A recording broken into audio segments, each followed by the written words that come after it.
Welcome back to Tracks on Trial, the only courtroom where musicians gather every week, mostly, to judge other musicians, despite the fact that none of us are emotionally prepared to receive the same treatment. Now, normally on this show, we spend our time analysing the music of other artists, but today's episode is a little bit different because this is the final episode of the season. And after an entire season of sitting here critiquing everyone else's work, we thought it would only be fair that we finally do the most uncomfortable thing an artist can possibly do, talk about our own music. Which means today's episode is going to involve a dangerous combination of ego, insecurity, creative delusion, and the fragile emotional stability of independent artists who secretly refresh their Spotify stats every 4 minutes. So if you've ever wondered what happens when musicians start analysing their own work, well, let's find out. Roll titles!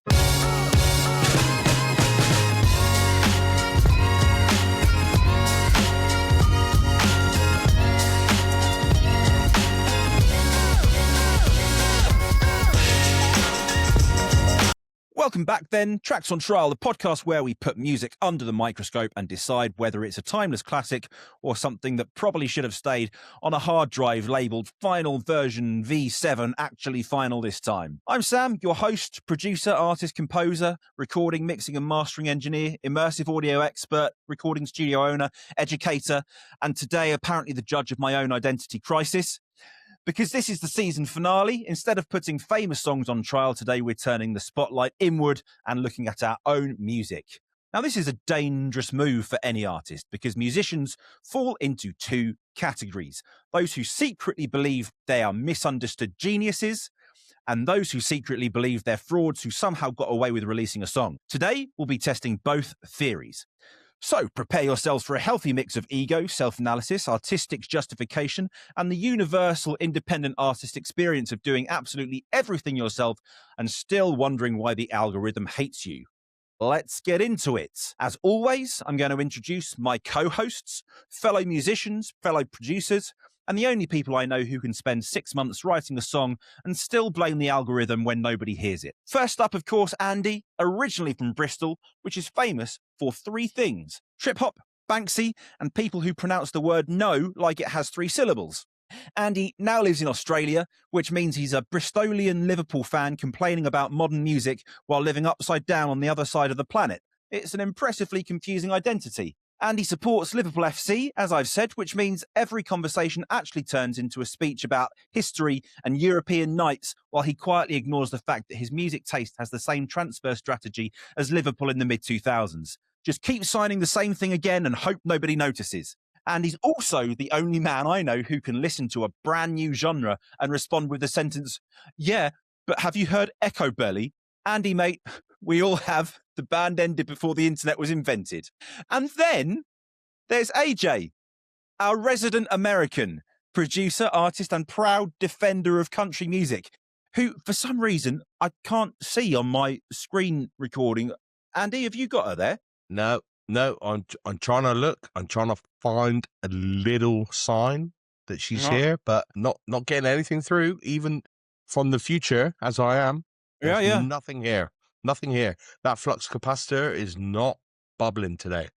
How peculiar. Well, I suggest that we just plow on and hopefully she'll join us at some point. So I'm just going to pretend that she's here. Now, AJ firmly believes country music is full of soul, depth, and emotional storytelling, which is interesting because from where the rest of the world is standing, it sounds like 3 chords, a pickup truck, a bottle of whiskey, and a man explaining his feelings to a dog. Country music is the only genre where you can change the lyrics to beer, truck, girl, road in any order and still accidentally write a hit. But AJ insists it's deeper than that. Apparently, there are songs about losing the truck, or drinking whiskey because of the girl, or occasionally driving the truck to get more whiskey. It's a rich tapestry.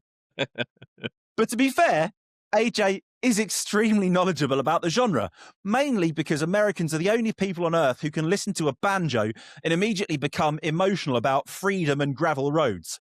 Talking of freedom, I've heard there's been a sharp increase in the country world in the number of songs complaining about the price of gasoline for their pickups. But I suppose that's the price of freedom, eh? Nice. What do you say to that, AJ? Fuck all, because she's not here. There is a coincidence here, Sam. You know, 2 weeks ago, when we did the soul covers genre Yeah. on episode 12. AJ's main choice was Whitney's cover of Dolly Parton's I Will Always Love You. Yes. Now, she put so much passion and heart into the defense of that song towards us. Also that week, she said to us that she'd met a new Kevin Costner. And I think her defense of that song has gone down so well that her Kevin Costner and her Whitney Houston are just always loving each other. And they've hit those drums, the pair of them, and they're not letting go of the sticks. We do apologize if it is a secret relationship. Ha, tough. Not very fucking secret anymore. Hey. Although I've heard it's less Kevin Costner and more Chris Rock. Yes, I think so. Or Pall Mall Cop, Paul Burt. Cock in Trucker Spice. I'd just like it noted because you brought it up. Obviously, I wouldn't have brought this up otherwise, but it wasn't mentioned at the time. I'm sure people have seen the viral I Will Always Love You challenge where people try and get the doosh in exactly the right place in the gap. And it's very funny because, drummers can't get it right and whatever. If you just go back and watch that moment happening, fucking nailed it, didn't I? You did. Yeah. Just saying. Anyway, so what we thought we'd do for this inter-series episode is very quick snapshot review of the songs that we looked through over the last season, whatever you want to call it, and pick a favourite each from music that wasn't our own choices. And then we are going to go through some of our own songs selected by our co-hosts, and we'll do a couple of the usual things as well, like some tracks back from the future, and we might even have some news and stuff thrown in. Right, so we're going to start with picking some favourite songs from season 1. Would you like to go first, sir?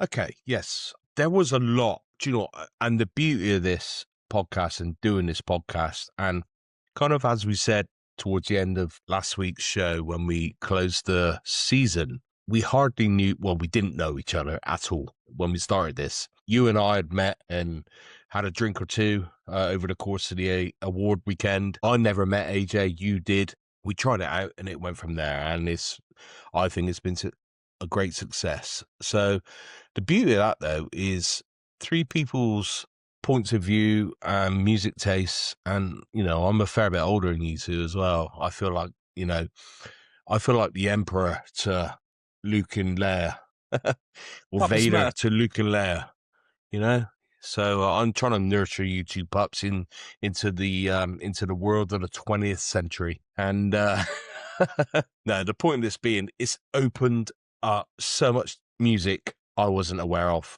and even familiar with or even existed. And that is brilliant because I don't think anyone can have enough music in their world. It means so much to me, not just playing it, not just producing it, not just creating it, just listening to it. You can't have enough music just to put something on and listen to something new. It's my whole life personally. And so this is added so much. And considering the three genres we're from, it's so eclectic and it's brilliant. So that's my little heartfelt spiel done. So yes, I've got a couple. So I've got a couple of honorary mentions before I go into my choice of the season. And I haven't picked any of my own, obviously. So Dorothy, one of AJ's, rest in peace. Interesting. Yeah, I find that interesting that I really enjoyed it, but that girl has got a voice and really, really enjoyed that. Wona, the Mumfords and all the other bands in there, I'm not going to begin to try to say who they are, but I love that. Clipo, this was you got 3 points on that week with your double header, but your Super Sunday, but your Clipo was in there as well. Go to the Christmas one. I know we never scored it or voted on that. That was a bit like this episode is, a bit of a special, which I look forward to next year's, because how are we going to pick next year's Christmas special songs? It'll be interesting. But the Trans-Siberian Orchestra track AJ threw in there was just brilliant. Yeah. And as was the Julian Casablancas one as well. You threw in. Black Liddy was definitely up there. And these are songs on our 198 song playlist. It's on constant repeat for me. So these are the songs I'd skip to. Like, yeah, I'm definitely playing all the way through. Fleet Foxes' White Winter Hymnal. I downloaded their back catalogue. On the back of that song, brilliant.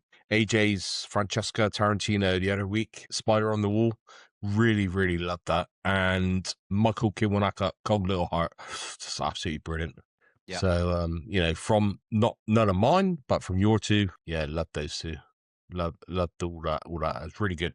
Yeah, nice selection of songs you've mentioned there. Yeah, I tried to trying to make it, a bit varied, not just through, our main songs, but went through our honorables and everything, basically through the whole playlist, which, like I say, is on and on and on. And apart from my own choices, the stuff which I'm not skipping over, and it really opens yourself up to some different tunes, which is awesome. And I think what this is about. Absolutely. Yeah, diversity, opening your mind and, stretching what you're thinking about. Yeah. But with that all said, have you got a number one? I do have a number one. I think you may guess my number one, and by a long way, I've downloaded and is on repeat over and over. Their whole back catalogue is Wet Leg, Chaise Longue. Can I butter your muffin? That drew me in. We've had a few thumbnails around it and a bit of fun around the lyrics in that song. The song is brilliant. Mates of mine in the UK said they've been around for years. Obviously, they haven't made it out here to Australia yet, but just absolutely brilliant, and quirky on stage. I've been watching live stuff of them. She needs to shave her armpits, to be fair. The singer. Can't say that this day and age. You can. We can. I'm a 20th century boy. Is that a Blur song, isn't it? He's the 20th century boy, which is a 20th century song. But yeah, no, really good band, tight as, really good sounds, interesting lyrics. They're fun to watch live. And that song hit me that night when you presented it, which was on week 4. Yes, week 4 on the throwback from the past 5 years. I can't stop listening to it. And I've dived deeper and downloaded both their albums. I love it. And he likes his legs wet. There we go. Do. And my muffin's buttered. And your muffin's buttered. And exactly. For my part, I found it really interesting because I have enjoyed listening to a lot of the music that you guys have brought, but I wouldn't necessarily go back to it if it wasn't for the fact that it was within the context of what we're doing. Because the stuff that I normally automatically go back to is, other stuff. But I'm so hypercritical when I'm listening to music. It's often difficult for me to just listen to music for the sake of enjoyment. I often find myself, or more often than not, critiquing or saying, what if this, or I like this, but not that. So it's just been nice to just kind of listen to some music and go, yeah, that's nice. That's good. I like that. I don't like that, without too much judgment, I suppose. With that said, I did pick a favourite. It was very nearly Ozzy Osbourne, an old Post Malone. I mean, I'm not wildly into the song, actually, and the production's a bit shit, if I'm honest. But I love those sorts of collaborations that are unexpected. And the combination of that song from Ozzy, close to his death, combined with Posty, who's not a metal musician by trade, but is a really versatile, really talented bloke. I just thought that was a cool thing. And I liked that combo. And so, yeah, that nearly got my shout. But the song that actually got my shout in the end was a song called Wasted by Def Leppard. Big. Wow. And I tell you for why. Let's hear this. It's because I love those opening records from bands that don't sound anything like the band. So that from Def Leppard, I had no clue it was Def Leppard when I first heard it. That just doesn't sound like Def Leppard. In the same way that the first Iron Maiden record doesn't sound like Iron Maiden. I know that was a different vocalist, but still, even in terms of style, didn't sound like Iron Maiden. In the same way that the first Aerosmith record doesn't sound anything like Aerosmith. Like Steven Tyler hadn't figured out his own personal vocal style or brand yet. It was only their second record that started sounding like Aerosmith. Their first record sounds like a bloody Led Zeppelin record. And so that Def Leppard record to me just has that like, who is this kind of vibe? And it has that kind of combination of, it's got a bit of like rainbow thrown in there and a couple of sprinklings of some other things. And I just thought, yeah, this is cool to hear a journey from an artist, because people will know, 3 or 4 Def Leppard songs. It'll be Pour Some Yeah. Sugar, be Animal. Portrait, whatever, Yeah. Animal. And beyond that, it'll be from those couple of classic albums from Hysteria and from the other one that I can't remember. Pyromania and That's the one. Adrenalize, yeah. Be from those. But, there's a lot more than that going on. And I suppose if you look in the context of big bands that have had long careers musically, one of the things that you see in common is that you see stylistic and musical development. If you take, so I'll give you another example from the metal world, but you take Metallica, arguably the biggest metal band ever. They were essentially a thrash band to begin with Kill 'Em All, and then they went a little bit more groovy, not quite so traditional thrash, and then they went more into a straighter metal, and then they almost went like pop rock metal with Load and Reload, and then they just tried something totally different with an Anger, and went through all these different guises, and now they're an old band and old guys and just churning out music that kind of sounds like their old stuff because that's what the fans want. But they've done different things. And if I look at a more modern example, someone like Linkin Park, they went through a whole metamorphosis through different styles through their first records. Can't remember the name of the first one, and then Meteora, and then into stuff with much more kind of urban influences, if you like, and more kind of traditional songwriting stuff. And now that they're back with a new vocalist, obviously, because Chester is no longer with us, and they're with She's Emily. a female singer, is she? She's female, right? yeah. Yeah. They just cancelled a gig tonight in Adelaide. One of them is ill, which we get. It happens. We do get ill. Yeah, we do. So, yeah, and now that they're back, it almost sounds like they're going back to the early days in a sense, but, with a different flavour, different vocalist. But, so I just like seeing those journeys. So, yeah, Def Leppard gets my pick. So there you go. Yeah, wow. I'm really shocked at that. Because, yeah, I mean, that week was quite funny for my behalf anyway, because, that's probably the one week I knew very little about, and I was a fan of Def Leppard all the way through it. And as I said, that week, I was like, I think I can get away with this because it's before they became commercial and big. But yeah, that album, High and Dry and everything and Pyromania as well, to an element, was before they went big. Then the overproduction with Mutt Lange on Hysteria and everything after that took over to fill the stadiums as such. Yeah, no, that's good. I do have AJ's picks. Yeah? Yes, I do. That pigeon was pretty quick from last week, where he gave us those lovely messages. Yeah.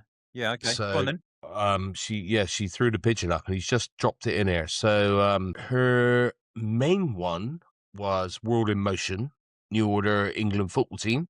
Obviously. She knew everything about that and loved it. And her honorary mentions, which we actually didn't play though, was In Excess, Disappear. Sure.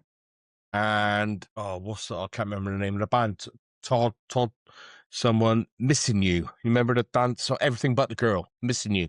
And I'm pretty sure as well she mentioned there's a song by Incubus called I Wish You Were Here. And also her favourite and our favourite band of the season 1, of course, Pink Floyd's Wish You Were Here. Yeah. Any and all of those good choices. Well, there we go. There's a season 1 little recap. It was good fun. New tunes. It was good fun. And yeah, looking forward to season 2, eh? Absolutely.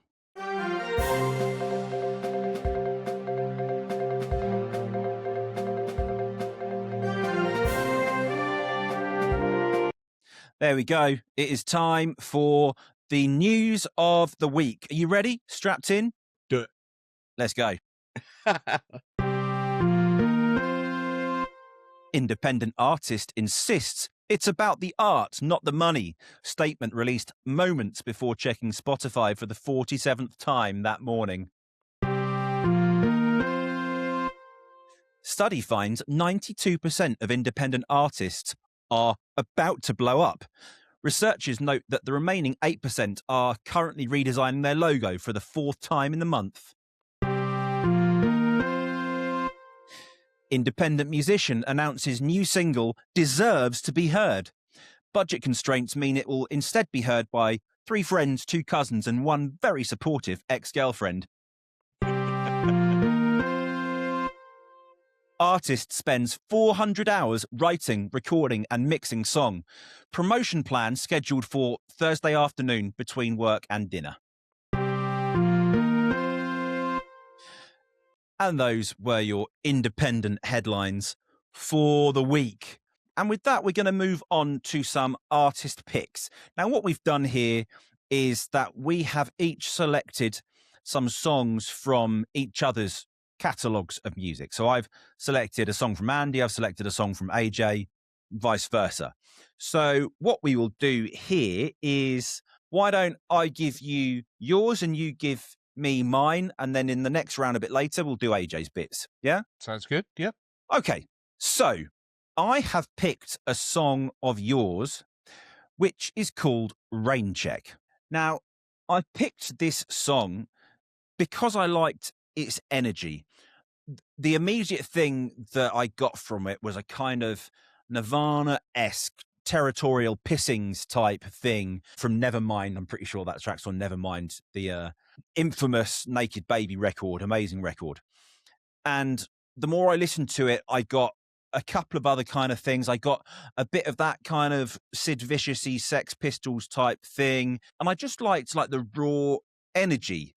It was kind of no frills, like punky rock indie vibe, and I really dug it. So that gets my pick for the week, and here it comes. Let's have a little bit of Rain Check. Little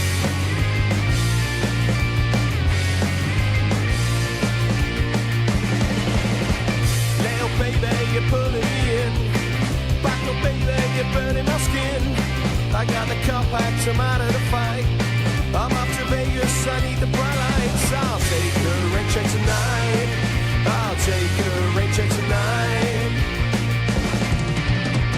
Forgotten what it's like to be free. It's all solid, it's all about me. I'm getting out for a hassle-free life. I can't believe I called you my wife. I'll take a rain check tonight. I'll take a rain check tonight.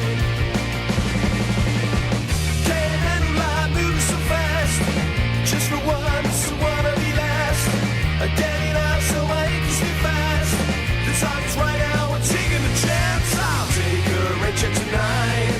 I'll take a rain check tonight. So there was a little minute of the track. That's about as long as the song is. Well, it's not much longer than that. It's about 2 minutes, isn't it, in total? Yeah, minute 50, I think. Did you have issues with a friend or family member called Richard as a kid, or no? I just No. wondered why. Take our Richard tonight. I'll take our Richard tonight. Thought, So- poor Richard. What's he done? Yeah. So this song, when I first got into music, and my first band, I was just a singer. I had guitar lessons and everything, played guitar, but never played guitar in my first band.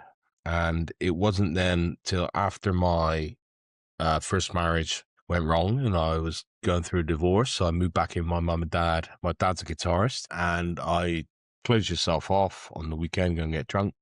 But living again with my mum and dad, I would just go upstairs, didn't want to talk, and take my dad's guitar with me and carried on teaching myself guitar, get better and better and better. You know, had the books there and all that sort of thing. So this was around about that era. And then a mate of mine said, oh, a mate of mine, they're looking for a rhythm guitarist for their band. I'm like, oh, yeah, I don't think I'm good enough. And they're like, yeah. You know, so crappy guitar, I borrowed his guitar. I never had no gear or anything like that. I went along, yeah, fucking hell, yeah, all right. So anyway, joined this band. It was a covers band. And then about 6 months in to that, we were like, right, let's all bring an original song. Okay.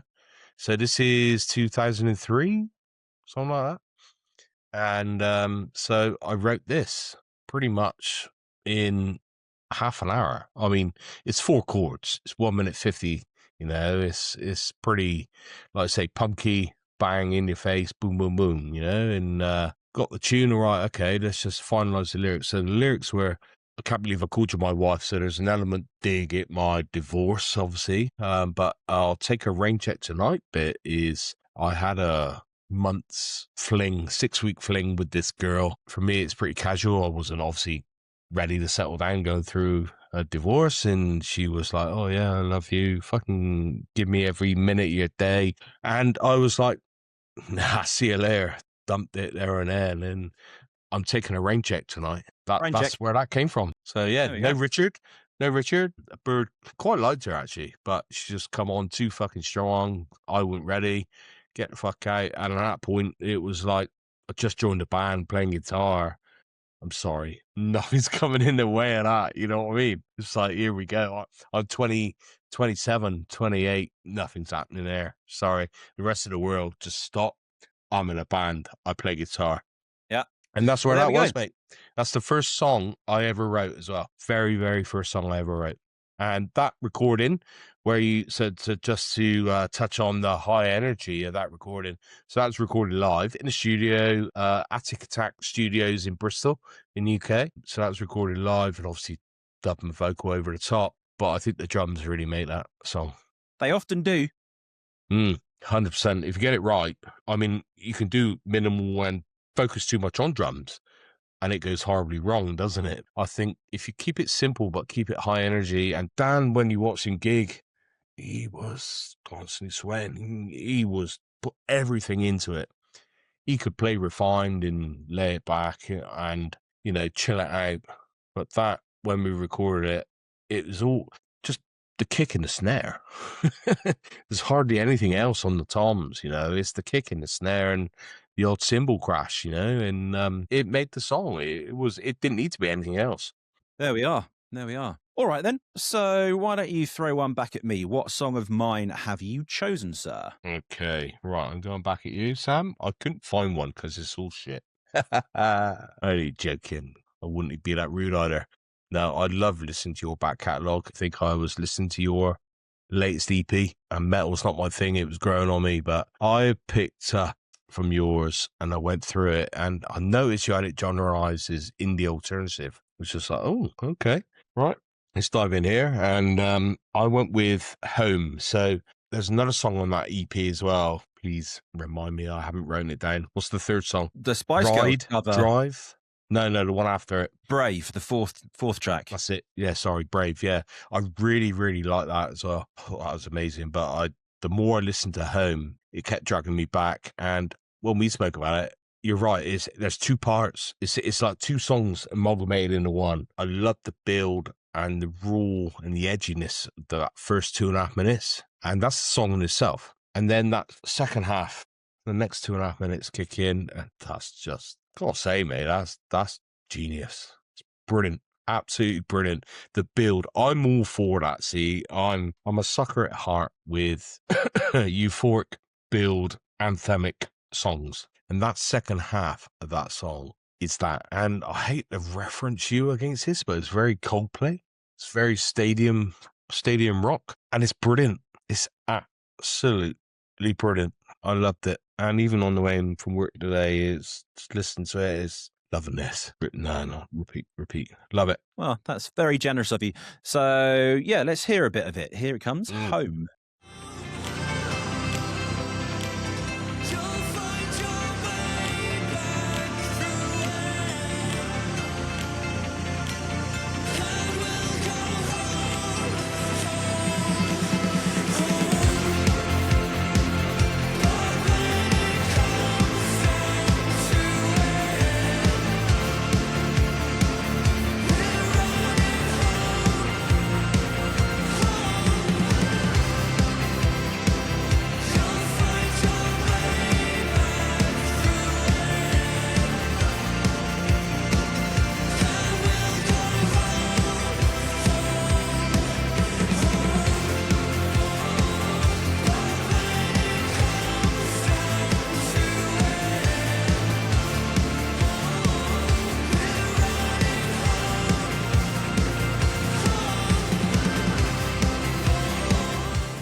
love it, mate. That's very, very, very good. Well done. Well, thank you, sir.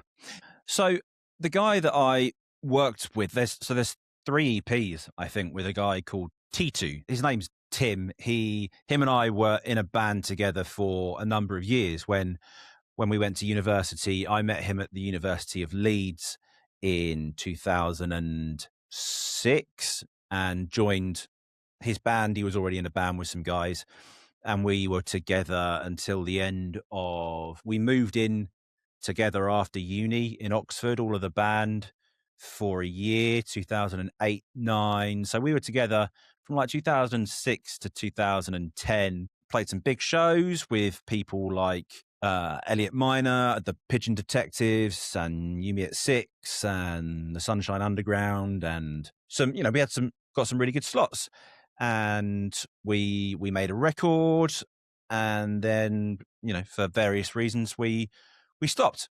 But we're all really good mates, really close mates. Like, we were all in Thailand just over a year ago for the singer's wedding. We're all in good contact with each other. But when it got to like COVID and lockdown stuff, he contacted me. He's like, I'm bored as sin. Can we make some music? I'm like, yeah, let's do that. So we just made a bunch of records together, just a bunch of diverse stuff, from stuff that we had in our catalogs of like things that I like that, but I never quite finished it. So we just finished a load of songs, and we ended up with these 3-4 track EPs that are all slightly different in their ways. And yeah, this is a song called Home, which is, it's a real like Jekyll and Hyde thing. Like, the first half, it's the same vocal melody, the same chorus, but it's much darker, more electronic in places. But it's a cool song. I'm glad you picked it. Yeah, it is a cool song. Did you produce that? Yeah, I did. So all of those 3 T2 EPs I made from my bedroom in London. Yeah, right. Okay. Yeah, it was in those years where I was just sort of starting to think that I was all right at the producing game after all, and starting to take it more seriously. I look back at those records that I made then, whatever that was, 5 years ago, and I think, oh, I could do much better now. But that's the point of anything, isn't it? Yeah. If I look back at the record I made 2 years ago, I go, oh, there's things that I could have done better on that. So the record that I'm working on now, which I think sounds fucking amazing, in 2 years' time, I'll look back on that and probably go, oh, there's things I could have done better. That's 100%. Yeah, that's part of life. The same with anyone, isn't it? Look at Noel Gallagher remix. Do you know what I mean? Went and redid all that, and I'd love to do that with the whole album. I haven't got time. My first album, 2012, and LL2U remastered for me. That come out there, and that whole first album of mine, which was released in 2012, I listened to it back. Some of it, I'm like, bar 2 songs, I'm like, oh, I wish I had the stems to re-go and do that, because I could make that so much better. And Jay, the guy who produced it for me, he hasn't got the stems, he hasn't got the the tracks for it, and oh man, he lost it with his computer crash, and we've lost everything. So, which is why I said to you, I couldn't send you anything else for when you did what you did with LLT. So yeah, but that's life, isn't it? We all constantly learn. Yeah. In this game, especially. Yeah. As a musician, as a producer. Yeah. It's interesting you say that, because my band that I mentioned, it was called Armstrong, back from 2006 to 10-ish, thereabouts. We made an album called Light Up the Night. It's still on DSP's Armstrong Light Up the Night. And we made it in Leeds, in a studio that we knew. We'd worked there a couple of times before. And at the time we thought the record was the bee's knees, thought it sounded phenomenal. And, now I listen back to it and I go, oh my God, there's some real problems with this record. But I went back to the producer from that studio. His name's Matt Peel, and him and a guy called Andy Hawkins. Andy, who was, I believe, the live sound engineer for the Pigeon Detectives, as well as being part owner of this studio. They were in a place called Cottage Road Studios, which was owned by the dance producer Dave Beer, and then they decided they wanted to set up their own shop, so they bought an old church in Leeds, and they've turned this church into their recording studio now. It's called the Nave Recording Studio in Leeds, and by all accounts it sounds amazing. I mean, it's a fucking church, what do you expect? Yeah, I bet. So but anyway, I was still in contact with Matt, the producer, and I knew the sort of guy that he was, meticulous, kept organized. So I went back to him and said, Matt, by any chance, do you still have any of the projects or the stems or anything?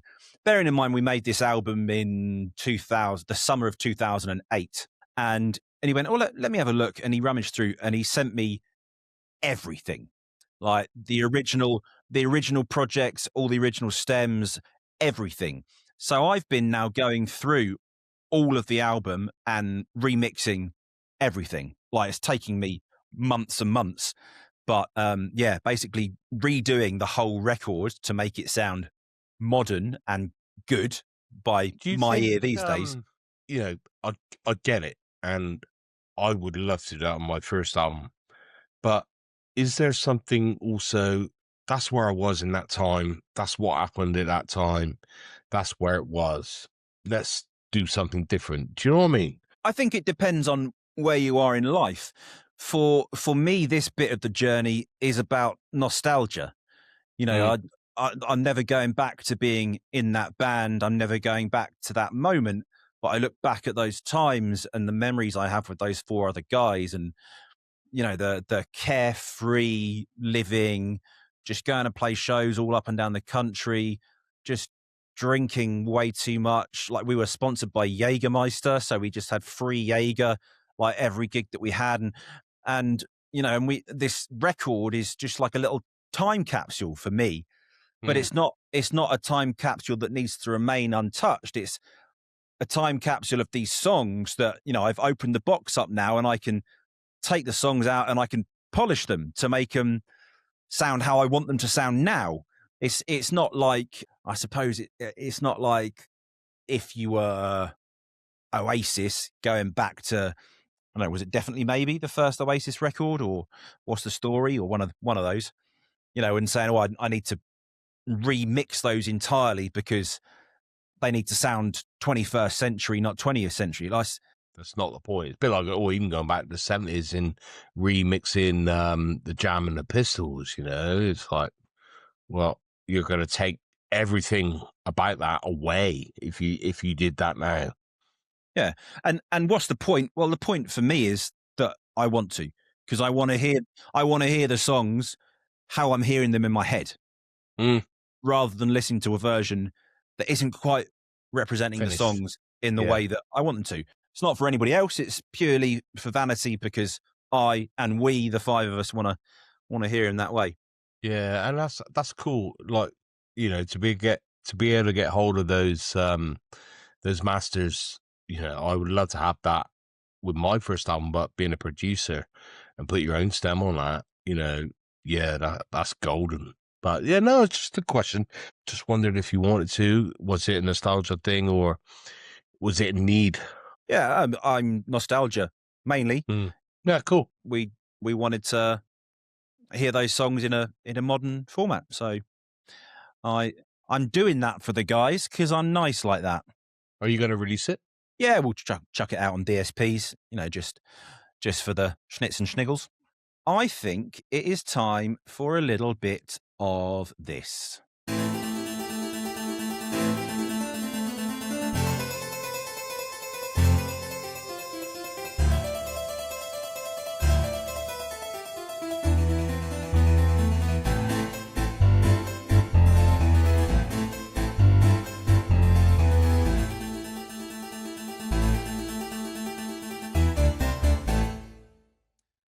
Way. There you go. So, for those of you that don't know, that is the intro music to a show called Question Time, where people answer a bunch of questions. basically. And Andy, if you've seen on the old socials this week, has asked for some questions from our lovely listenership. And so we're going to answer some of your questions. Andy, what have you got for us? Okay, so we're gonna keep this clean. We're not gonna answer the abuse or the brain dead minutest idiots which can't really type further than 3 words. So we'll leave those there. You carry on, guys. You know, don't forget your mum still needs a bit of support around the bitty. So we're gonna go with our tracks on trial. Favorite fan, Bruce Morton. Brucey. So, and I'm going to have to slip into American here because it's the only way I can read it because he's written it in American. Yeah, now I wonder what made you listen to what you do? Parents, the sound, rebellion. I was a country guy pretty much growing up. Then I went to a Kiss concert. Now, I'm not sure if he went to a concert by Kiss or he went to a concert where he just kissed. Damn. Yeah. A lot of reasons. So I think the question is, what made us listen to what we listen to? And if that is the question, that's a good question. AJ, what made you listen to what you listen to? Oh, that's what's at the moment. Sorry. No. All right. Sam, what made you listen to what you listen to? Well, it is a good question. And I think the answer is that because of my upbringing musically and then my professional career, it's forced me to listen to a lot of different stuff. You know, I started off playing classical music, and when I was old enough to choose my own music to listen to, I started listening to, you know, rock and indie and metal, and then I started listening to more like alternative and electronic stuff as well at uni, and then as I sort of progressed from just being a consumer to educating professionally, when I went into the world of teaching and then ended up teaching at the Brit School, there was a necessity for me to listen to and be able to understand and interpret all sorts of different styles of particularly popular music. And then as my career's developed and I've now ended up producing professionally, again, because I produce music, full stop, I don't just produce metal music. I am what I would call a proper producer, where I have the skills to interpret the genre and apply the skills to make the genre, not like I only know the skills to make metal music. Yeah. It forces me to listen to a whole lot of stuff. And I suppose for that reason, I end up actually not listening to much stuff by choice, because I spend all day working on music. You know, I'm in my studio from 9:15, drop my daughter off at school 9:00. I'm in here from 9:15, break for lunch, and I'm in here until 7:00 at night. You know, just making music, listening to music, doing whatever it is to do with music. And it's all work related in one way or another, whether it's mixing for an artist, or I don't go home at night or get back in my car. No, because I'm like, fucking, my ears are done. Like, I'm cooked. You know, I can't listen to anything more. So yeah, so listening for pleasure nowadays is a very infrequent thing. And that's, I suppose, nice and nasty in a sense. What it means is that I don't very easily kind of discover or come across new artists as I would when I was late teens, early 20s, when I was a massive consumer of music and I knew all the newest stuff in the rock, alternative, metal scenes.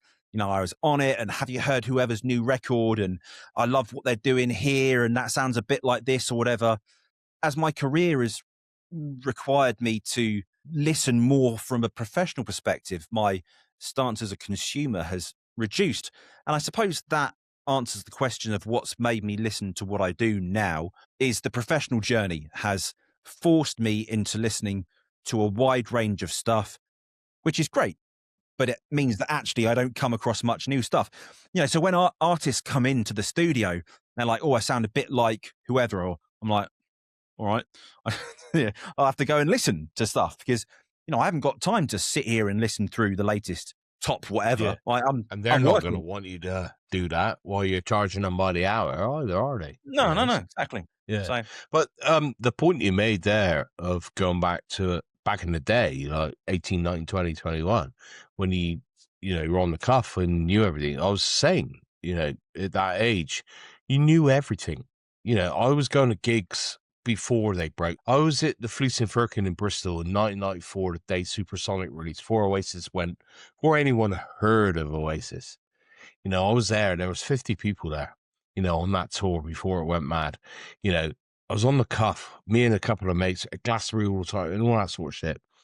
But as you get older, it does change. And I remember saying to my dad, right, he was in the band in the 60s and he gave it up, and he was interacting with these people, Hendrix, The Who, the Stones, playing on the same bills, albeit right down the ladder with the Beatles, and all that sort of thing. And it's like, why did you stop? He's like, we stopped and I got bored and, life carries on sort of thing. And I was at the time, what? I would never stop. Now I'm 50 years old. To go and do what I did 25, 30 years ago, twice a week rehearsal, gigging, 2 weekends, 2 nights a weekend, I couldn't do that now. Forget having a family, which I want to be with. Just the sheer effort of doing that. It's bloody hard work. I think that is exactly the same as what you said there. So you take yourself out of it and you're not on the cuff of it anymore, but in a roundabout way of saying we're getting older. So there you go, Bruce. There's that question answered. All right. So we're going to go now to our artist own picks. So we have each chosen a song from our own catalogues that we wanted to bring to the table. Now, I really wanted to bring you my new song, which is called Hope is a Hell of a Drug, but it's not out yet. And it even won't quite be out by the time this episode goes live, because it's coming out on March the 27th. But you can check out my new single, Hope is a Hell of a Drug, on March 27th.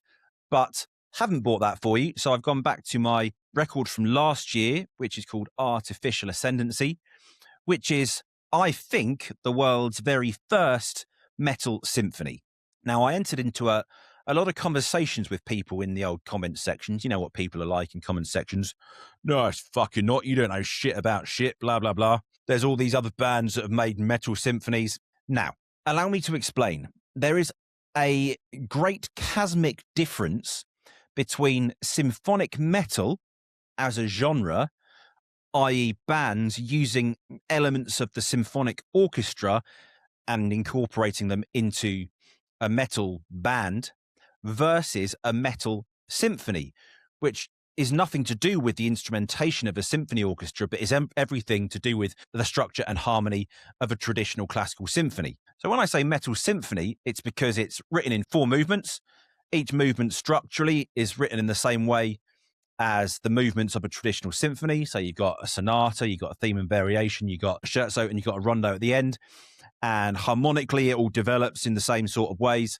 So it is the first, I think, there might be another, but I've tried and done my research and couldn't find anything, the world's very first metal symphony. And I'm bringing you a bit of the first track, Veil of Illusion, which is in sonata form.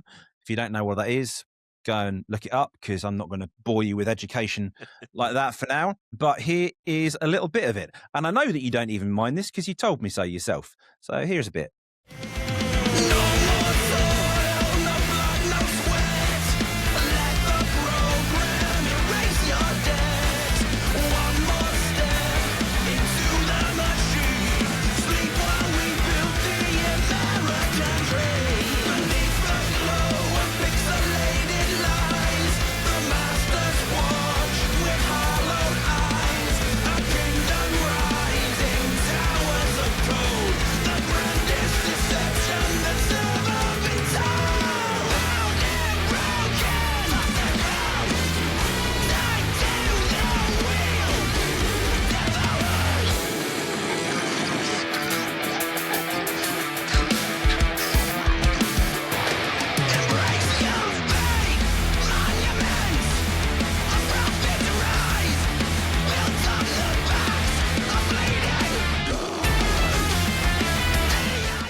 Is that you singing on that? Yeah, it's the first time I've done a vocal on record for nearly 20 years, which was Wow.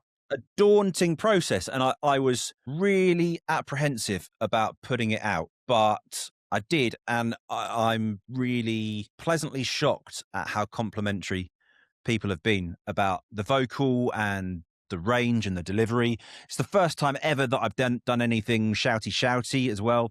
First time I've ever done any screamy stuff on record. And yeah, so that was quite a big thing for me. How did you just sidetracking a little around the technical thing, but how were you after you delivered it? Were you like coughing, or did you prep to be able to do that right? You know, obviously you're going to know more about it than I do with that genre, but were you struggling? Was it like cut, do a line, cut because you're coughing or anything? Because if I did that, say, I would be able to do a line, then I would be coughing my lungs up because I'm not trained, or I don't sing or do that. Yeah. So the first thing to say is with any vocal style, it's all technique, right? Doesn't matter whether you're a soprano singer or whether you're a black metal vocalist or anything in between those extremes. Everything is in technique, and you can only do anything with longevity if you understand the technique of it. And because metal has shouting in it like that, screaming, people just assume that, well, you're just screaming, but of course you're not. You couldn't be a touring sustain it. professional vocalist and do that for 90 minutes every night. You Well, would look at last.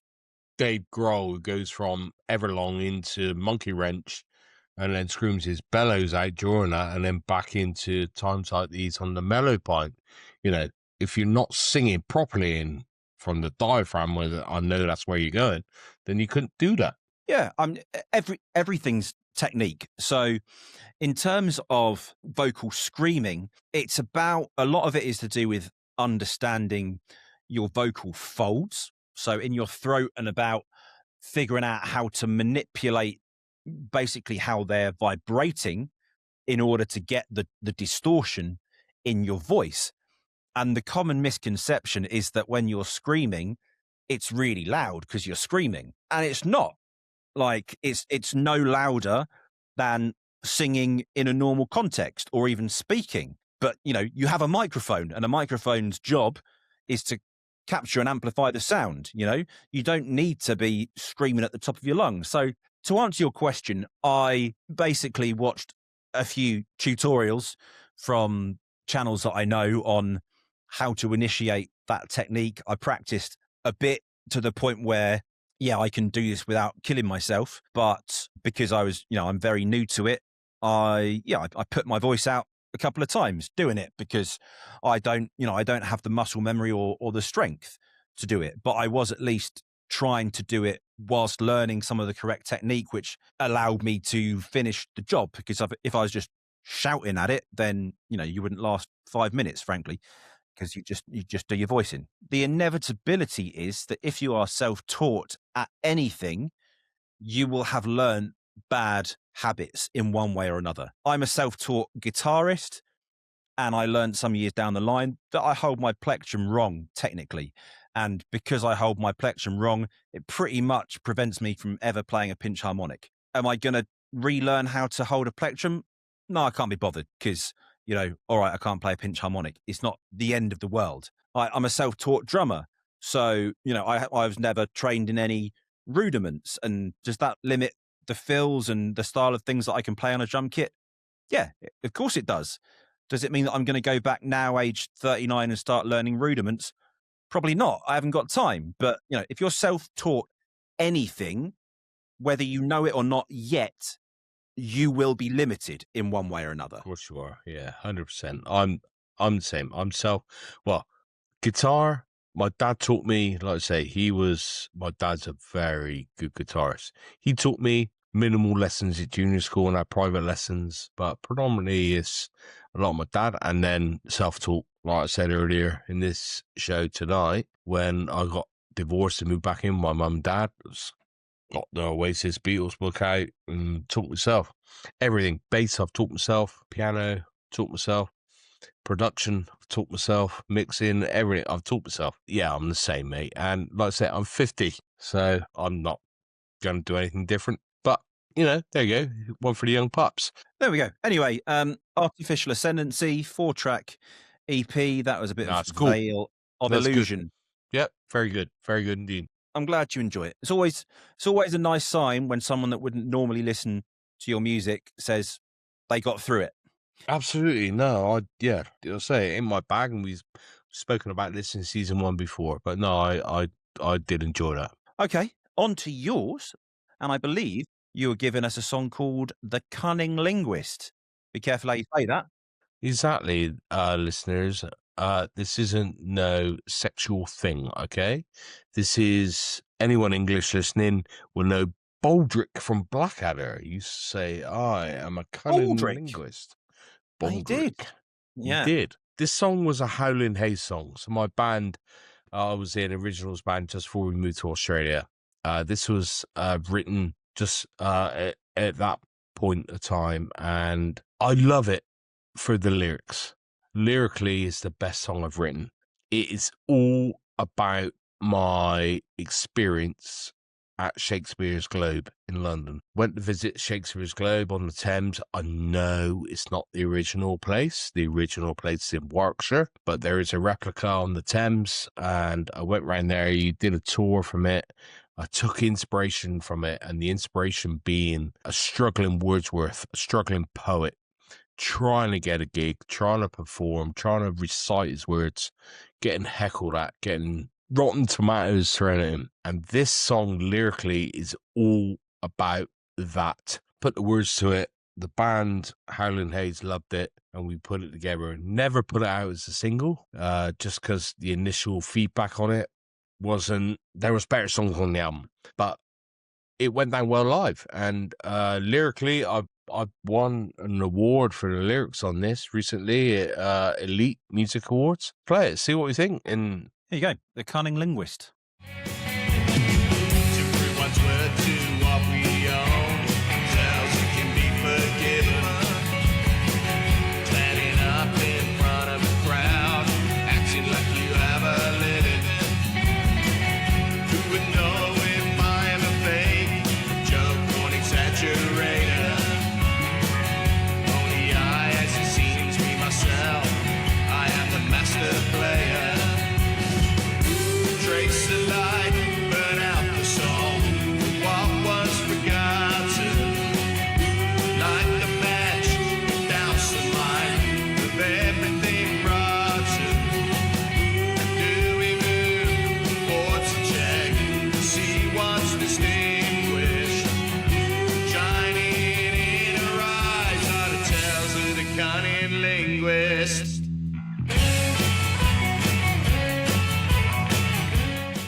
I really like that song for the lyrics. Lyrically, I think it's one of the best songs I've written. Really liked how it come together with the band. It went down together really, really well live. Could have done more, that song, but it's always been very close to my heart, that. I enjoyed it. It's a fairly straightforward, fairly simple song. When you've got solid lyrics, then quite often, the lyrics are enough to carry a song if there's a good story going on. Yeah, I mean, I produced it. I produced that whole Howlin' Hayes album. I think the drums are nice on it. The bass is nice on it. The tone of the guitar is nice on it. I'm playing a 12-string on that. The only thing that really griped me probably from day one, and still does, so that's being played in F sharp, right? My vocal, my tone, I'm very deep anyway, but it's quite, not monotone, but it's very low octave in singing. And it isn't till the outro where we up the key and I give it some. And I was never comfortable with that. The rest of the band were happy with it. I thought it sounded really good. Let the music take it and let the lyrics come out. It doesn't need to be a big vocal song. And I was never comfortable with how I felt singing it. But then whenever I changed the key, it didn't sound right musically. The balls of the song are a 12-string guitar. Tried changing the key and it just didn't sound right. So put it back to its original. Right, let me go up a bit. Let me try to sing it up a bit. And then it just sounded fucking terrible. It's like, right, back to square one. And then we kind of put that little up at the end just to put a little bit different into it on that last outro. And, that really worked. I think what we ended up being settling for was it's actually quite dark, where if you listen to the lyrics, it is that shy, anxious guy trying to be a performer, but can't stand up and go and do it. And I think it kind of works in a way. Yeah. It come off all right, I thought. Yeah, man. I enjoyed it. All right, well, there we go then. Do you want to throw me another question from the viewership, Andy? Yes. Okay. So last year in Atlanta, did you meet Alan Garman-Sway? I did. So Alan, yep, cool. He's a fellow West Country mate of yours, isn't he? He is, yes. He's down in the Druid Land in Somerset, Wiltshire actually. Lives close to Stonehenge. Oh, mum. Yes, exactly. And got to know Alan quite well, especially on the Sunday night, and his lovely wife Sue. So Alan is asked, "Hi guys, when I was growing up listening to music in the 70s, you wouldn't have even thought of listening to anything from the 50s or even the early 60s.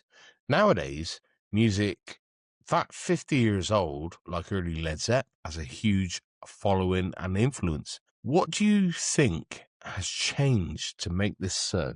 In my eyes, it's a very simple thing, actually, and that is accessibility. If you are going back to the 50s as your reference point, as Alan does, in order to listen to music, you firstly needed to have a record player, and you secondly needed to have the vinyl record. And both of those things obviously came at expense. Any record that you wanted to listen to, you either had to buy or you needed to have a mate that had it. You were not likely to go out and buy the stuff from 20 years earlier if you were in the day and age of the 50s listening to the artists of that time. That was pretty much the case all the way through until digital media, let's call it the beginning of the 21st century for want of a clean break.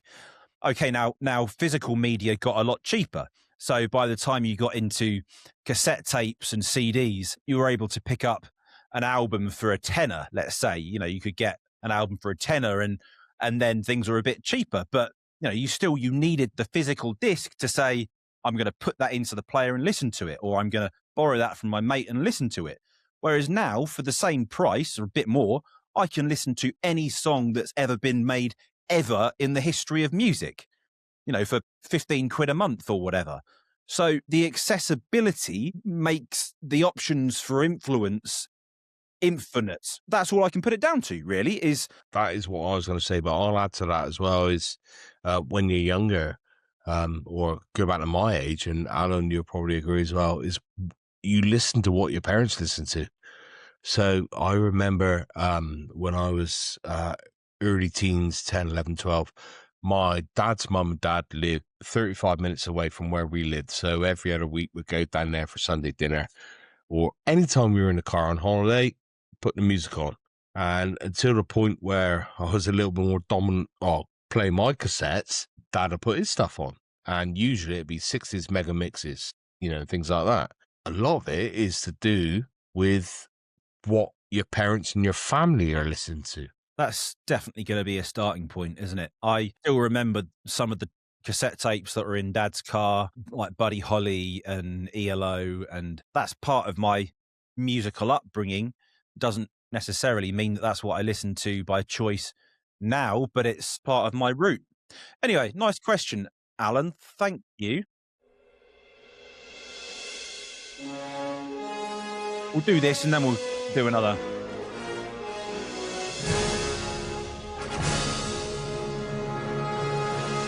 Yeah, there we go. Tracks back from the future. I hate manure. Great Scott! Okay, so tracks back from the future. What is going on this week, Andy, sir? Okay, I thought we would do literally back from the future. So I have picked 6 tracks, one for each of us. So I picked 3 3-pointers, okay, from the series, and 3 0-pointers from each of us. I've reversed those tracks, and you need to guess which track they are. So they are from this series. They're not brand new or nothing like that. They are a song each of us has chosen. 1 3-pointer, 1 0-pointer. Playing in reverse, see if you can guess them. Okay. Seems simple enough. Simple enough. Here is the first track in reverse then.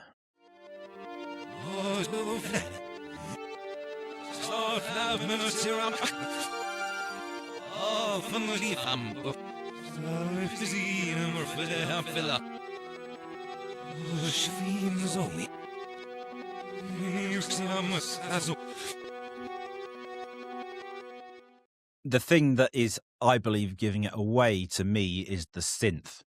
Mm-hmm. Because there aren't many things that we've had this series that have had that sort of synth in it, which I do believe is Aha. You believe correct, sir. Yeah. Yes, she is. it was. Very, I thought I'd try and start off easy. Was that somebody screaming? And it sounds the same forwards or backwards. Pretty much, yeah. I lift my head up from The genius of it, I think. put my feet on the floor. And still just... Cut my wrist on a bad thought. Episode 1, this one, Head Pop for the Pickers. door. One of the greatest songs ever written. You loved Okay. it. You loved Oh, I did. Oh, I still do, mate. It's boyhood, everything. And I still remember, I don't think I mentioned it on episode 1. I went to see them 4 months before we moved to Australia, and I paid extra to go into the Golden Circle. it. And I was, oh, mate, what was I there? 43-year-old man with my wife. I'm 20 foot away from the band, and I am just bellowing out every song. 45 years of my life, 40 years of my life, whoa. And I'm looking around and got these 20-year-old kids looking at me like, and then these other people just smiling at me. I'm like, I don't even care. I don't care. Having your moment. Unbelievable. And that was something I will never forget. No phones, nothing. Just taking it in. Number 2 then. Here we go. Number 2 in reverse.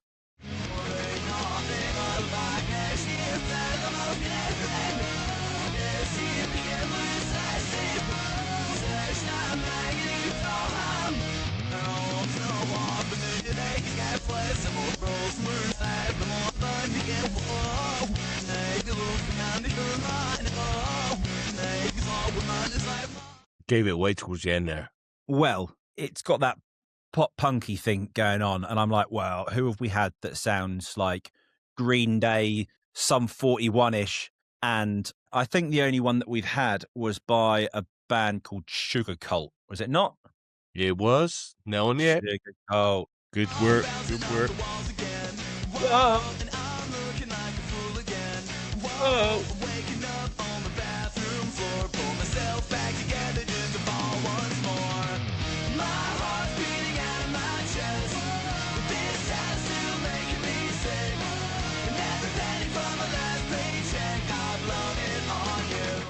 Good work. 2 out of 2, man. 2 out of 2. All right. Bing, bing, bing. Oh, Here we go. There then. we go. So Number 3. this is the last of the 3-pointer. So we've had a 3-pointer from you and from AJ, so this must be one of my choices. It is.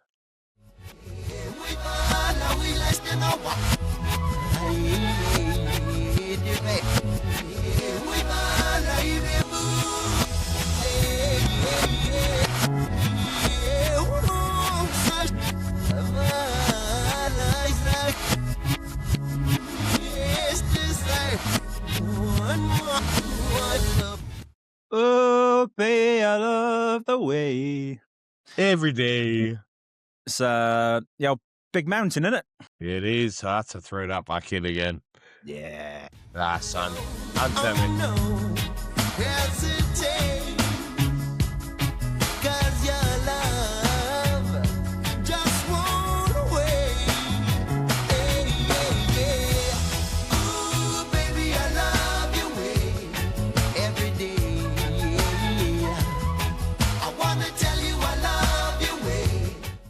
All right. Well, there we go. Awesome. Okay. All right. 3. Let's go from the 0-pointers then. These are 3 tracks we've both chosen, and they got... Here we go.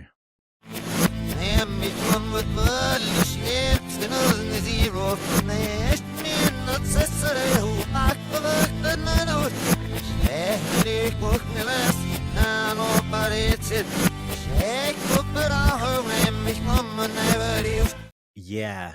Now that was your super group with Bob Dylan and Tom Petty and all that stuff, which I can't remember the name of the group, but it was something about something and the Monkey Men, or I'll give you that. Yeah, I'll give you that. It's help me out. Tweeter and the Monkey Man was the name of the song.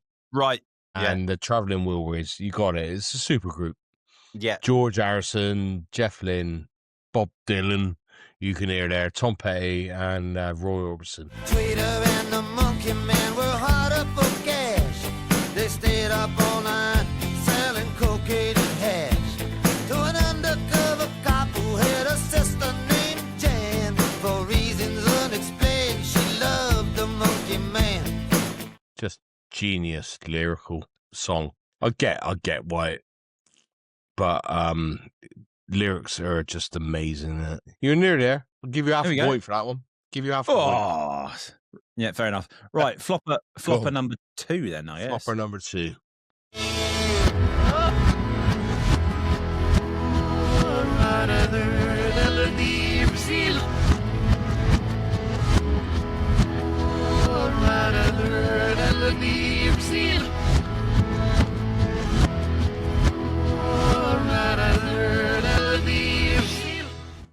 Now, this was one of our first hilarious floppers of the season. I can't remember her name. It was a duet, but it's Robert Plant and her. Yeah, Alison Krauss. Please read the letter, isn't it? That's what it's called. That's it. Yeah, Alison Krauss. Yeah. Please read the letter that I wrote. Our first flopper. Please read the letter that I wrote. Please read the letter that I wrote. It was actually the way the episode fell on episode 2. That was the first flopper, and my God, wasn't it a big one? It was a big one. Yeah. All right. Yeah. Here's the last one then. Number 6. This one was obviously one of yours again.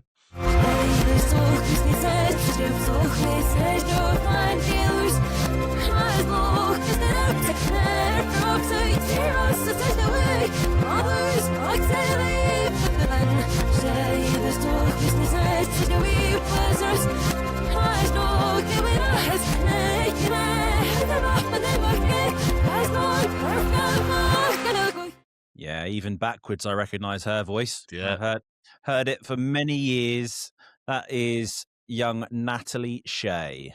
It is. You're gonna come back from no doubt. Think I'm in the palm of your hand again. So how did we go down? Turns out we were just dancing too close to the edge.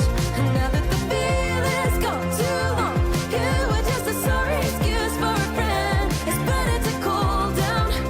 Too late now for dancing close. We're just dancing too close to the edge. Here we go. That's 5.5 out of 6.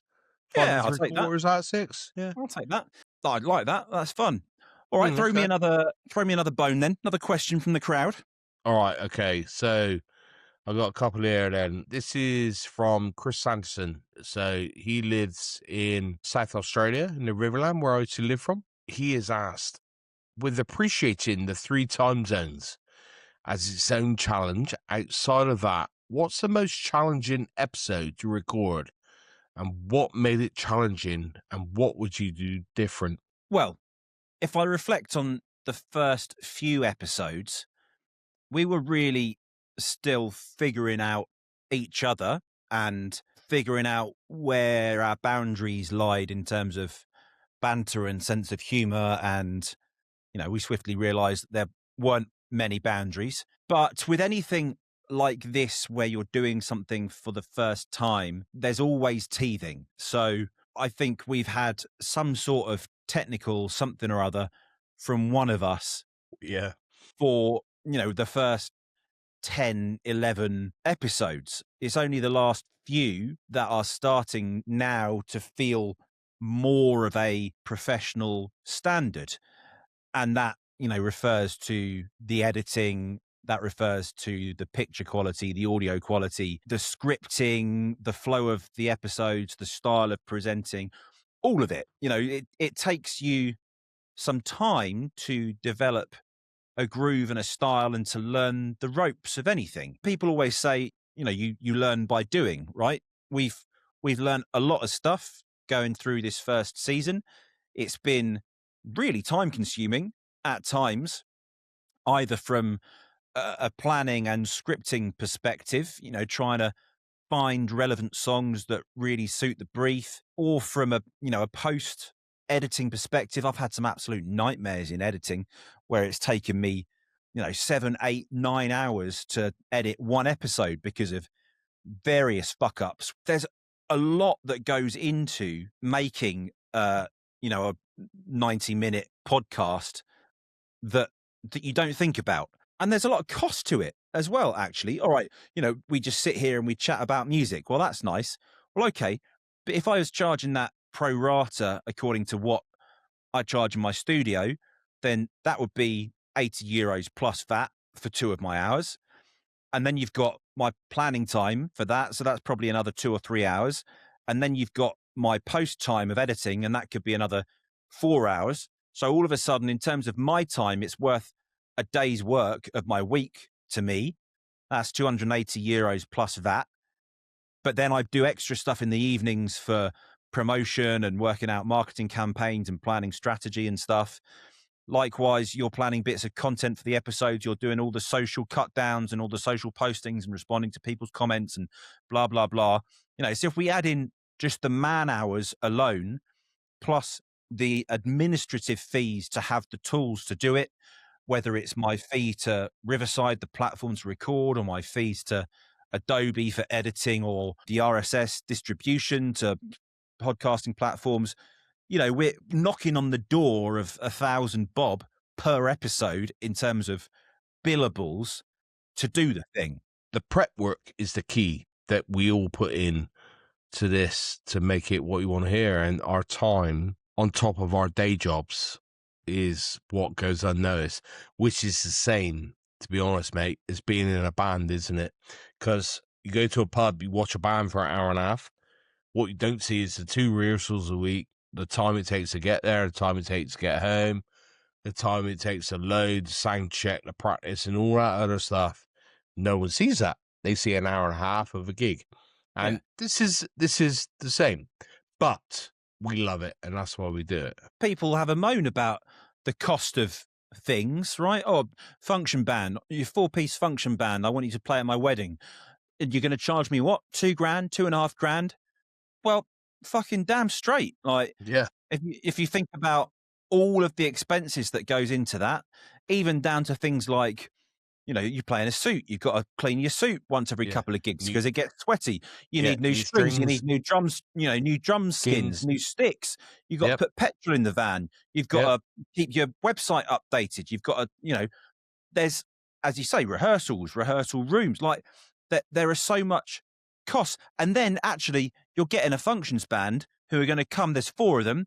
They're going to play 3 hours for you of a gig. So let's say they're charging $2,000, right? Well, that's 500 quid each, or $500 each per hour.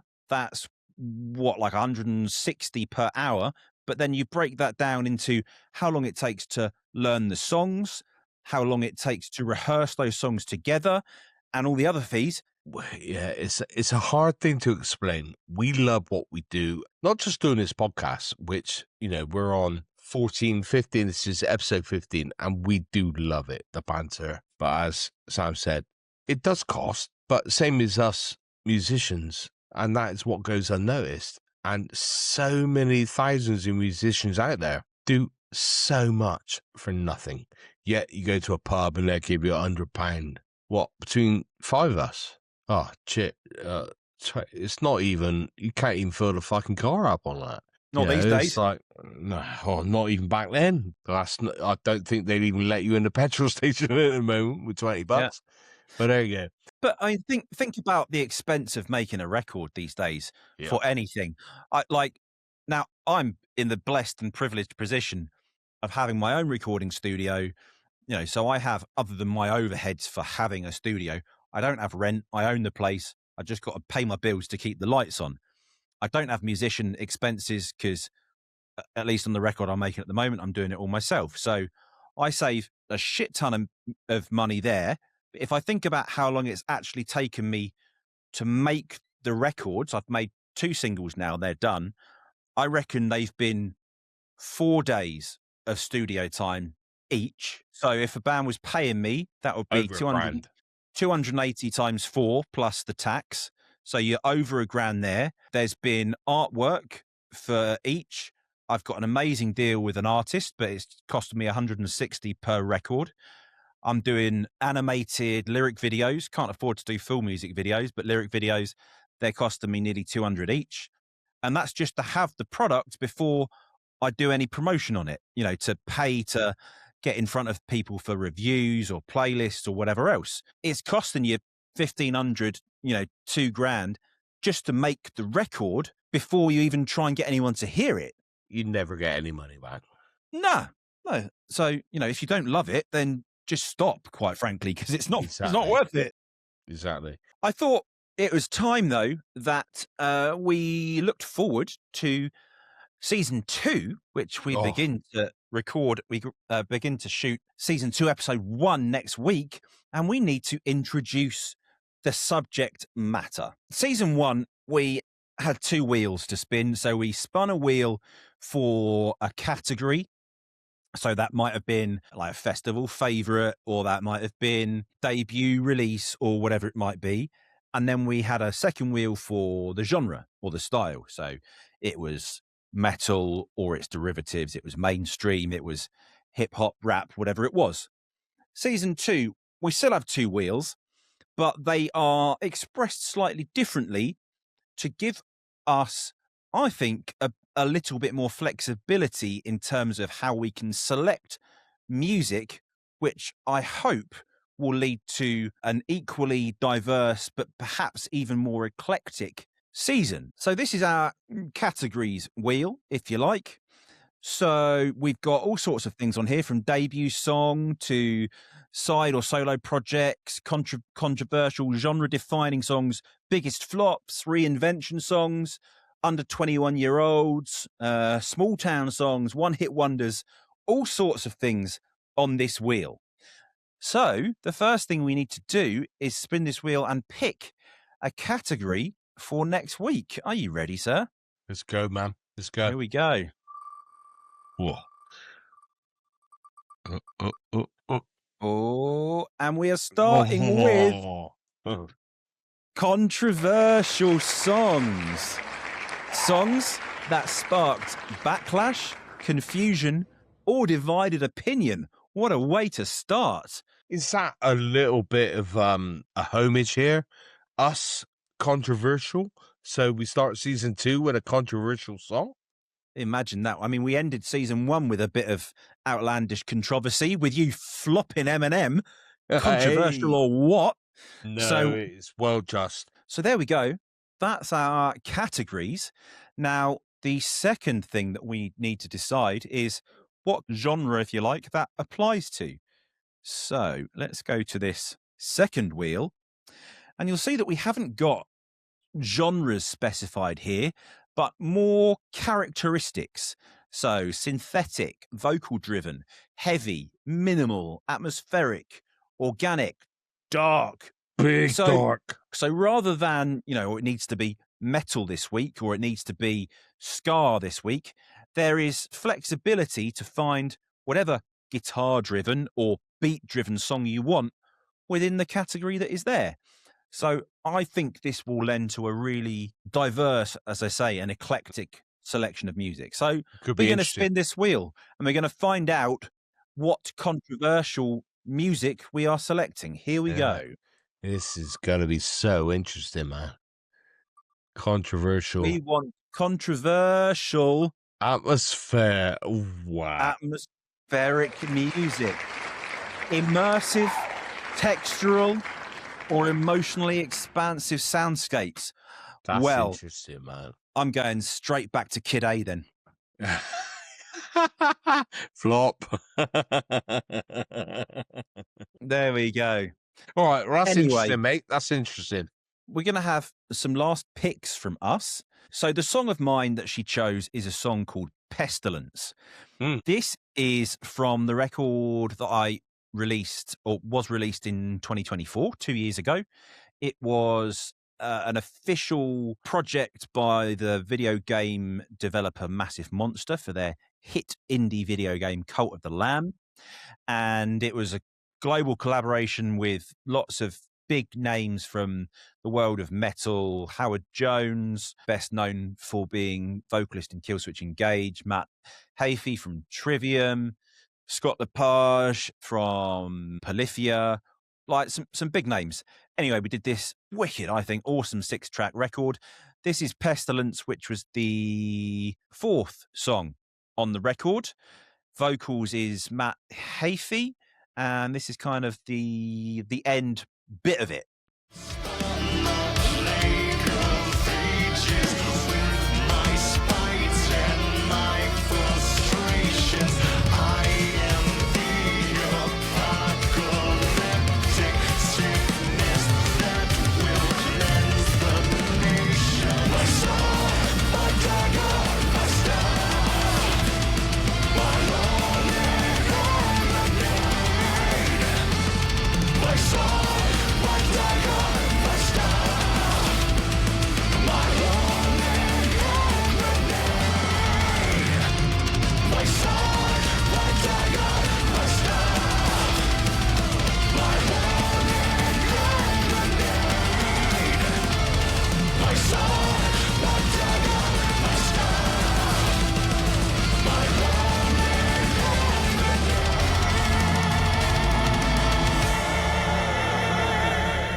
By sword, by dagger, by staff, by holy hand grenade.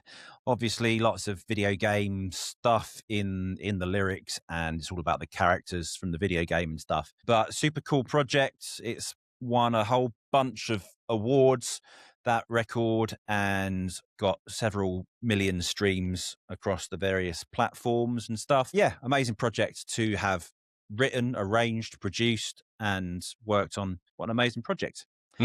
Absolutely. That's awesome. Turning to you, sir, and you have a song here called LLT, not to be confused with the famous sandwich BLT. Yeah, absolutely not, mate. This song, going back similar time to Raincheck, 2004, wrote a song. It's called The Longest Life Trial. Played it with my band at the time, Capone, 5-6 years, and then dropped it off.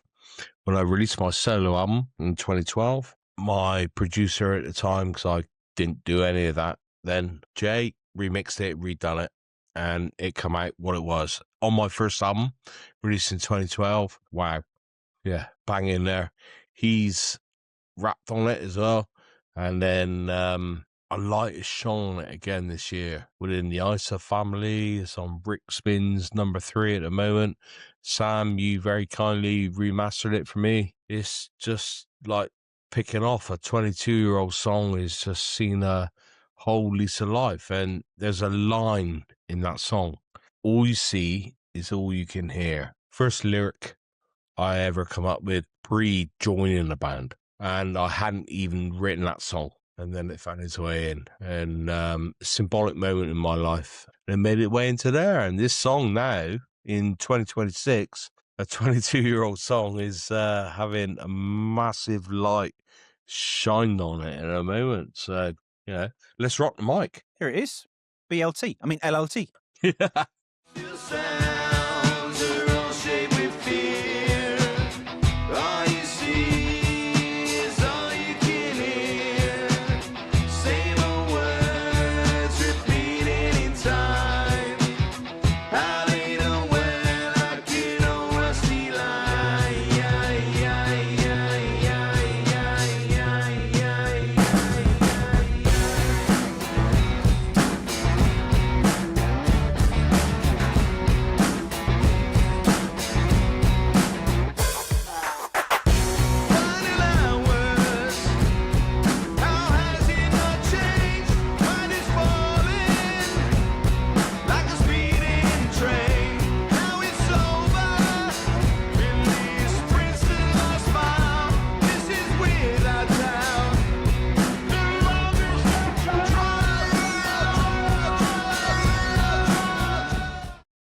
blown. It's unbelievable, mate. This song is kind of come about like 25 years ago. We were playing this song. You know, as soon as I heard this song, when you asked me to remaster it, I was just like, yeah, Clubfoot, Kasabian Clubfoot. Mm, That's what I heard. So that's what I used as my reference for mastering. mm. And Clubfoot was what, 2003, 3. 4, I'm Yeah, going to guess. yeah. So same sort of time-ish. Cool. I'm very proud of that song. Very proud of that song. Nice one. Good for you, man. Right, give me one final question before we have a closing verdict then. If you had to review a song on season 1 whilst eating a chili pepper, could you stay professional? No. Ask me the same question. If you had to review a song whilst eating a chili pepper, could you stay professional? Nah. No. All right, last question then. And we'll ask each other this. Chris Sanderson in Adelaide or in Barmera in the Riverland has asked this. What episode is your favourite and when did you know it? I've enjoyed a lot of them. For me, I've enjoyed the most the ones more recently as our patter has improved, which is not to say that I didn't enjoy the early ones either, because I did. But if I had to pick some, I thought the Jazz Blues episode 9 was a lot of fun, and I thought the soul R&B, there was a lot of great music in that. That was a lot of fun. That was good. And even like last week on the hip hop rap, again, a lot of great music. So those 3, I think. All right, well, I'll go to answer that myself. Episode 1, I think, was full of excitement. And we all topped each other, but it was a walk in the unknown, and the excitement was amazing. I really, really loved the reggae one we did when AJ was stuck in bed. Yeah, agree with the jazz and the blues one. And also last week, I really loved as well. I thought that was brilliant. But I think ultimately, the Christmas special was brilliant. That was so much fun. Yeah, that was so much fun. It really was. And I think that was the turning point for us in the way our show's gone. I think that was the turning point in the fact that the line where we knew each other a little bit more, so we took it to the next level, and we're still doing that now. Well, there we go then. That just leaves me to give a little wrap up for the episode and for the season. So, what have we learned? Well, first of all, that musicians are extremely good at analysing music right up until the moment it's their own. Because when it's someone else's song, we're ruthless and we'll talk about structure and production choices and lyrical depth and cultural impact. But when it's our own music, suddenly the conversation becomes, well, the mix is a bit rough, but it's about the emotion and whatever else.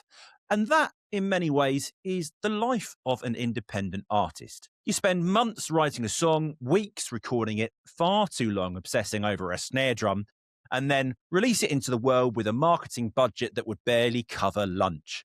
You tell yourself it's about the art, not the money, which is true, right up until you open your streaming dashboard and realise the art has been enjoyed by 12 people and a bot in Bangladesh. But despite all of that, we still do it. Because every now and then you write something that genuinely connects with someone, or you make a piece of music you're actually proud of, or you get to sit around talking nonsense about songs with people who care about music as much as you do. And that's kind of the whole point. And so that brings us to the end of this first season of Tracks on Trial. We've judged a lot of music, we've disagreed about quite a lot of it, but we all agree on one thing: music is an amazing binder. We connect, we find our people, our community, we find comfort, an outlet, a place to vent, relax or escape, and that's pretty cool. But for now, the court is adjourned. We'll see you shortly when we'll be back with season 2.